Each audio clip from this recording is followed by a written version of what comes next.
গেলে সেখান থেকে আমার পরম দয়ালের শুরু। এইটা বুঝতে হবে যে ঠাকুরের শুরু কোন জায়গা থেকে। তো আমরা যদি ঠাকুরকে ধরি তাহলে এরকম ভূমিকম্প কেন, যত বড় বিপদ আমাদের আসুক আমরা সেটাকে মোকাবিলা করতে পারবো। ঠাকুরের কাছে একজন একজন দাদা একবার গিয়ে প্রশ্ন করছে যে Thakur, how can we avoid our death? Thakur, আমরা কি করে আমাদের মৃত্যুকে অবরুদ্ধ করতে পারি? তো ঠাকুর তখন বলছেন যে দেখ, মৃত্যু তো অনিবার্য। আমরা এই পৃথিবীতে এসেছি মানে কি, আমরা কিন্তু অবশ্যই মারা যাব। জীবন কাকে বলে?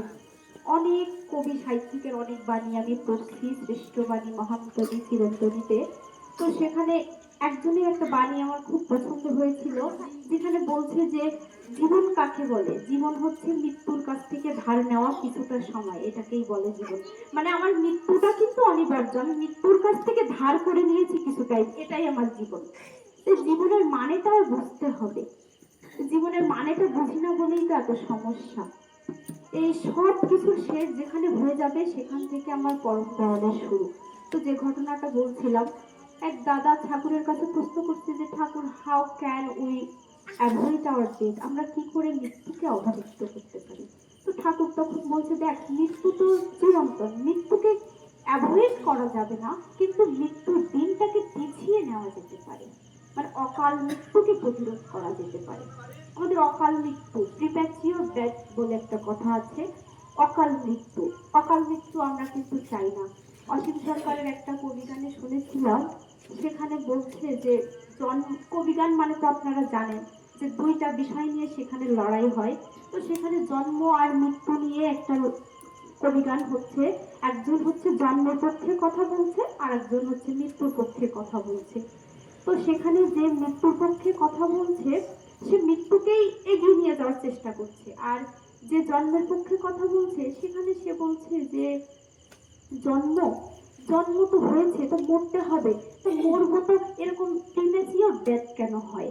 মানে এটা তো আর এইভাবে বলছে না ছন্দে ছন্দে, কবিগান মানে তো ছন্দে ছন্দে মিলাই মিলাই বলতেছে। তো তখন সেখানে মৃত্যুর পক্ষে ওই ব্যক্তির কাছে যখন জীবন প্রশ্ন করছে যে এই এই যে ইয়েটা, এই মৃত্যুটা কি একটু পিছিয়ে নেওয়া যেতে পারে না? এই মৃত্যুটা এত আগে আগে হলে তো সেটা আমাদের হৃদয়ে কষ্ট দেয়। আমাদের মধ্যে যদি কোনো বুড়ো মানুষ, বিশেষ করে 70+ বা 80+ মানুষ মারা গেলে, হ্যাঁ, মানুষ আমাদেরকে ছেড়ে চলে গেলে আমাদের খারাপ লাগবে, এটা স্বাভাবিক, কিন্তু পৃথিবীর নিয়ম তো মানতেই হবে। ওই যে বললাম যে জীবন হচ্ছে মৃত্যুর কাছ থেকে ধার নেওয়া কিছুটা সময়।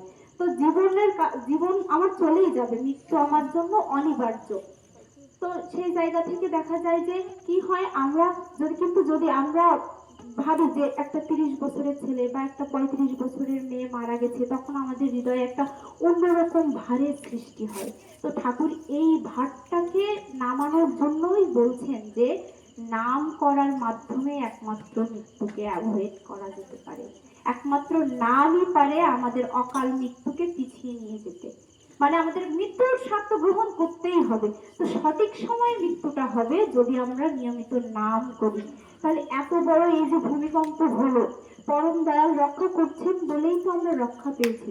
আজকের ভূমিকম্পের মাত্রা ছিল 5.3 থেকে 5.5 মাত্রার ভিতরে।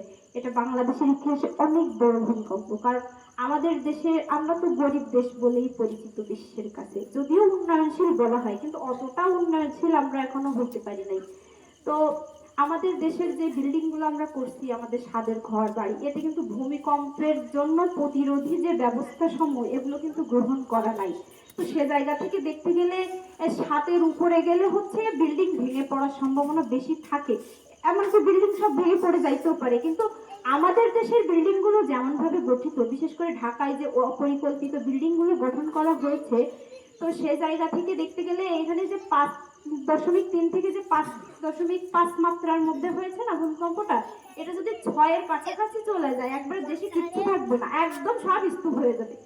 তো এই স্তূপ থেকে একমাত্র বাঁচাইতে পারে ঠাকুর, ঠাকুর ছাড়া কোনো গতি নাই। ওই যে বললাম কিন্তু অনেক আগে, এটা বুঝতে হবে যে সব কিছুর শেষ যেখানে হয়ে গেছে সেখান থেকে আমার ঠাকুর শুরু করছেন। তো আমাদের এই যত বিজ্ঞান বলি, প্রযুক্তি বলি, এত যা কিছু বলি, সবকিছুর শেষ আমার পরম দয়ালের শ্রীচরণে। তাই ঠাকুরকে মাথায় নিয়ে চললে এই ভূমিকম্প কেন সবকিছুর হাত থেকে হয়তো আমরা রক্ষা পেতে পারি, যদি পরম দয়াল চান। কারণ তার ইচ্ছার বাইরে একটা গাছের পাতাও হয়তো নড়ে না, হয়তো কি নড়েই না। তো সেই পরম দয়ালকে মাথায় নিয়ে চলবো, তাহলে আমাদের জীবনে যত আপদ বিপদ আসুক আমরা সেগুলোকে মোকাবিলা করতে পারবো। তো এই বলে আমি আমার কথা এখানে শেষ করছি। আশা করি আমি যেটা বলতে চেয়েছি আপনারা হয়তো বুঝতে পারছেন, যে ঠাকুরকে ধরতে হবে। ঠাকুরের কাছ পর্যন্ত যদি আমরা পৌঁছাইতে পারি, ঠাকুরের নাম মাথায় নিয়ে যদি চলতে পারি, তার নাম ধ্যানটা সঠিকভাবে যদি করতে পারি, তাহলে আমরা আমাদের অকাল মৃত্যু অর্থাৎ প্রিম্যাচিওর ডেথকে অ্যাভয়েড করতে পারবো। সঠিক সময়ে মৃত্যু হলে এই পৃথিবী আর দুঃখ পাবে না, আমাদের সংসারেও কোনো অশান্তি থাকবে না। তো ঠাকুরকে মাথায় নিয়ে চলবো।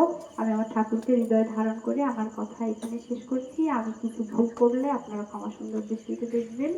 পরম পিতার আতুল চিত্রণে আমার আবার সশ্রদ্ধ ভক্তিপূর্ণ প্রণাম। আপনাদের সর্বাঙ্গীন সুস্থতা কামনা করছি। সবাইকে রামাদ্বৈত জয় গুরু।